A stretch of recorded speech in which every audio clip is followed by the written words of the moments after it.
Okay, here's a thought for you. What if every single country that started a war had to pay for cooling the Earth? It sounds completely absurd, right? But then again, so does burning our own planet just to prove a point. Let's dig into that. But before we can even get to that whole AC bill idea, we gotta look at something we all consume every single day. The news. We're just flooded with information, but have you ever stopped to think about the real price of a headline? What's the hidden cost of the stories we're told? Yeah, this is pretty much what we get, isn't it? A total storm of fragments. Little pieces of information engineered to do one thing, grab our attention for a split second. They're not there to help us build any real understanding. And that's the whole game, isn't it? The story we get is intentionally incomplete. It's designed to make us feel something: anger, fear, maybe some outrage. Because, getting a reaction out of you is way more valuable to them than you actually understanding the full picture. And that's the truth of it. A real life is never ever lived in headlines. It's lived in all the quiet human moments that we never get to see. So let's peel back the layers and look at the first real cost, the one that gets totally buried under all that noise. So we're going to start with the personal cost. This is all about how we're sort of trained, really, to see the label before we ever see the person, and how that one simple act starts to devalue life itself. I mean, just think about it for a second. We see a tragedy, and what's often the first question that pops into our heads? It's who? Who did this happen to? Are they like us? Do they share our beliefs, our nationality, our politics? And just like that, the pain itself becomes secondary. Our empathy gets a filter. It becomes selective. It feels like we're constantly being pushed to build these walls around ourselves, using labels as the bricks: religion, nationality, ideology. But what's crazy is that behind every single one of those walls, we find the exact same things: grief, fear, the simple desire to be safe. The labels are just there to make us forget everything we share. And the consequence of all this? Well, when a name becomes a reason for suspicion, our shared humanity just starts to fracture. And this isn't just some abstract philosophical problem. It's a real social one with huge effects on how our societies actually function or don't. So this personal bias, it doesn't stay personal for long. Oh no, it scales up, and it scales up fast into a systemic failure.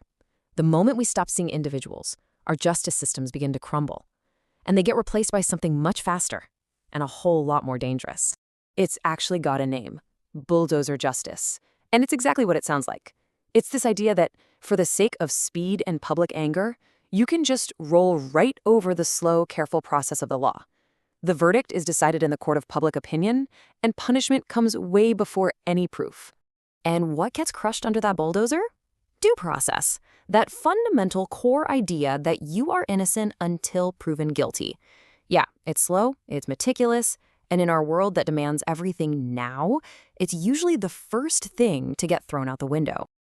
There's an old saying: when the law sleeps, power awakens. And that's exactly what happens. When we sacrifice due process, we create this vacuum. And in that vacuum, it's not about fairness anymore. It's about force. And that kind of unchecked power has consequences that go way, way beyond a courtroom. Now, this whole bulldozer mindset, this willingness to just crush things to get a quick result, it doesn't stop at a country's borders. It scales up, big time, to the global level. And at that scale, well, the consequences are something every single one of us is paying for. Okay, so we've seen how this unchecked power can absolutely crush individual lives, how it eats away at justice. But, believe it or not, that's not where the story ends. This bulldozer way of thinking, it doesn't just break down our societies, it literally crushes the planet itself. The biggest, most extreme expressions of this mindset, war, and this idea of development at any cost, they leave these deep, lasting wounds on the Earth that, you guessed it, almost never make the headlines. I mean, really think about it. Every missile launched doesn't just hit a target, it's also heating our atmosphere. Every tank rolling across a field isn't just crossing a field, it's poisoning the soil. This is not collateral damage, okay? This is actively accelerating climate collapse. It's a direct assault on the planet's ability to even breathe. So we have to start thinking about it this way. War isn't just a human tragedy anymore, it's an environmental crime. And reframing it like that, well, that changes everything. It means we have to measure conflict not just in the number of lives lost, but in the level of destruction done to our one and only home. Okay, So if war is an environmental crime, who foots the bill for the cleanup? This brings us to a pretty radical idea. And it's simple, really. Make the polluters pay. And here we are back at the main event. A simple rule, it almost sounds like a joke, but it's for our time, for the 21st century. You heat up the planet with your war, you pay to cool it back down. Period. Let's actually give it a name. Let's call it the heat tax. Imagine a global policy where an act of war automatically triggers a massive climate penalty. The nation that starts it is now on the hook financially for huge, large-scale environmental restoration projects. So how would that even work, right? Well, you can think of it as a simple 3-step chain of accountability. Step 1, a war starts, the penalty is triggered.